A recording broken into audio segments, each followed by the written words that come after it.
xibaar yu wér te wóor ca tàng ba abonnez-vous pour ngeen di mën di jot suñuy vidéo. daleen ak jàmm seen chaîne bi di Buzz 221 HD ki di Badara Gadiaga di akub chroniqueur bu kenn dootu présenté ci réew mi di Sénégal démb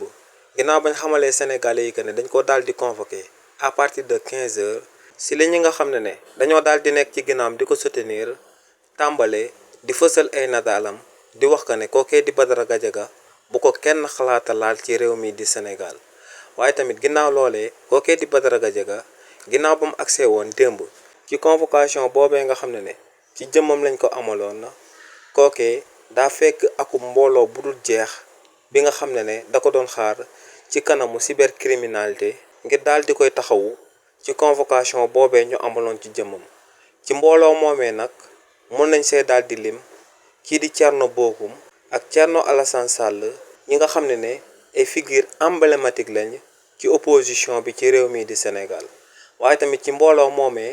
mën nañ cee daal di lim Mbaye Ndiaye mi nga xam ne ancien ministre la ci régime président Macky Sall waaye tamit ci foule boobee mën nañ cee daal di lim kii di Abdou Diallo Ahmed Ndoye Fou Malade Bouba Ndour ñooñee nga xam ne ñëpp ay chroniqueur lañ ci réew mi di Sénégal waaye tamit ci foule boobee mën nañ cee daal di lim élément Bart Pod bu Pod et Marichou ñi nga xam ne tamit ay influenceur lañ ci réew mi di Sénégal waaye nag lu foule boobee génne woon démb daal di wane seen mécontentement daal di wax que ne ànduñ ci luñ daal di convoqué kookee di Badara Gadiaga ci réew mi di Sénégal kookee di Badara Gadiaga ci wàllu boppam di ndeyu mbill gi ginnaaw bañ ko dégloo daal di koy auditionné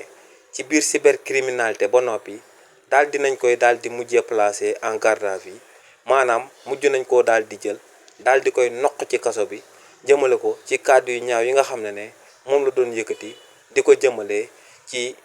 autorité yu bees yu daal di nekk ci réew mi di Sénégal. xibaar yu wér te wóor ca tàng ba abonnez-vous pour ngeen di mën di jot suñuy vidéo.